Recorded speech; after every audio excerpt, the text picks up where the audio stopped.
ഇസ്രയേലിലേക്ക് ബോംബുകളുടെ കയറ്റുമതി പുനരാരംഭിക്കാനൊരുങ്ങി US.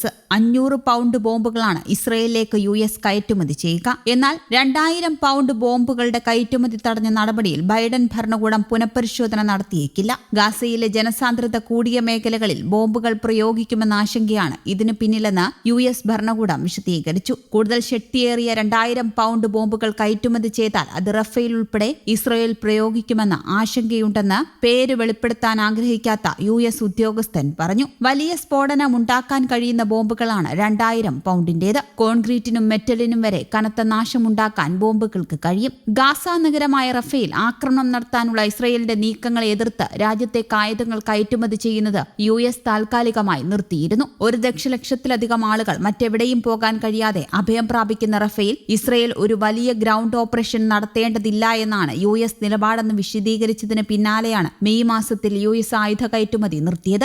1800 മുതൽ 2000 pound, 1700 മുതൽ 500 പൗണ്ട് ബോംബുകളും ഇസ്രയേലിലേക്ക് കയറ്റുമതി ചെയ്യാനായിരുന്നു US പദ്ധതി. എന്നാൽ റഫേലെ ഇസ്രയേലിന്റെ ആക്രമണത്തോടെ താൽക്കാലികമായി US പദ്ധതി കോൾഡ് സ്റ്റോറേജിലാക്കുകയായിരുന്നു. ഈ പദ്ധതിയാണിപ്പോൾ US വീണ്ടും പൊടിതട്ടിയെടുത്തിരിക്കുന്നത്. അതിനിടെ ഗാസയിൽ വെടിനിർത്തൽ കരാർ നിലവിൽ വന്നാൽ ഉടൻ സർക്കാർ രൂപീകരിക്കണമെന്ന് പലസ്തീൻ പ്രധാനമന്ത്രി മുഹമ്മദ് മുസ്തഫ ആഹ്വാനം ചെയ്തു. റാമല്ലയിൽ UN ഉദ്യോഗസ്ഥർ, കോൺസൽമാർ, അംബാസഡർമാർ എന്നിവരുമായി നടത്തിയ കൂടിക്കാഴ്ചയിലാണ് പ്രധാനമന്ത്രിയുടെ പ്രസ്താവനയെന്ന് സിൻഹുവ വാർത്താ ഏജൻസി റിപ്പോർട്ട് ചെയ്തു. യുദ്ധം അവസാനിച്ചതിന്റെ പിറ്റേന്ന് തന്നെ പലസ്തീൻ ഏക ഗവൺമെന്റിന് കീഴിൽ ഏകീകരിക്കണം, പങ്കാളികളുമായി ഒരു ടീമായി ഒരേ പദ്ധതിയിൽ പ്രവർത്തിക്കണം, കൂടുതൽ സങ്കീർണതയും അരാജകത്വവും സൃഷ്ടിക്കുന്ന നിർവചിക്കാത്ത കാലയളവ് ഉണ്ടാകില്ലെന്നും പ്രധാനമന്ത്രി പുറത്തിറക്കിയ പ്രസ്താവനയിൽ പറയുന്നു. ഗാസയിലെ സംഘർഷത്തിന്റെ പശ്ചാത്തലത്തിൽ അടിയന്തര മാനുഷികാവശ്യങ്ങൾ പരിഹരിക്കാനും പലസ്തീൻ സർക്കാരുമായി പ്രവർത്തനം ഏകോപിപ്പിക്കാനും അന്താരാഷ്ട്ര പങ്കാളികളോടും ദാതാക്കളോടും UN സ്ഥാപനങ്ങളോടും മുസ്തഫ അഭ്യർത്ഥിച്ചു.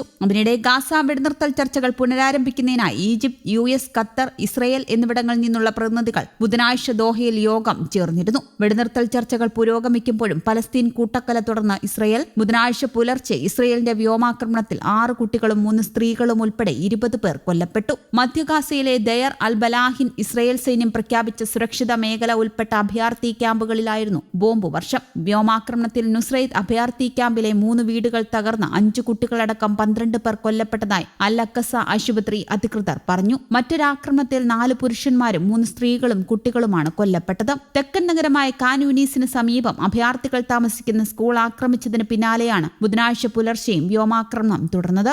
ഇതിൽ 8 കുട്ടികൾ ഉൾപ്പെടെ 31 പേരാണ് കൊല്ലപ്പെട്ടത്. 50-ലധികം പേർക്ക് പരിക്കേറ്റതായി സമീപത്തെ നാസർ ആശുപത്രി അധികൃതർ അറിയിച്ചു. 9 മാസത്തിനിടെ ഗാസയിൽ ഇസ്രയേൽ ആക്രമണത്തിൽ 38,200-ലധികം പേരാണ് കൊല്ലപ്പെട്ടത്. 88,000-ലധികം പേർക്ക് പരിക്കേറ്റിട്ടുണ്ടെന്നും ഗാസ ആരോഗ്യ മന്ത്രാലയം അറിയിച്ചു. 10,000-ങ്ങളാണ് പലായനം ചെയ്തത്. ലക്ഷക്കണക്കിന് ആളുകൾ ക്യാമ്പുകളിൽ തിങ്ങിപ്പാർക്കുന്നുമുണ്ട്. News desk Kerala Kaumudi.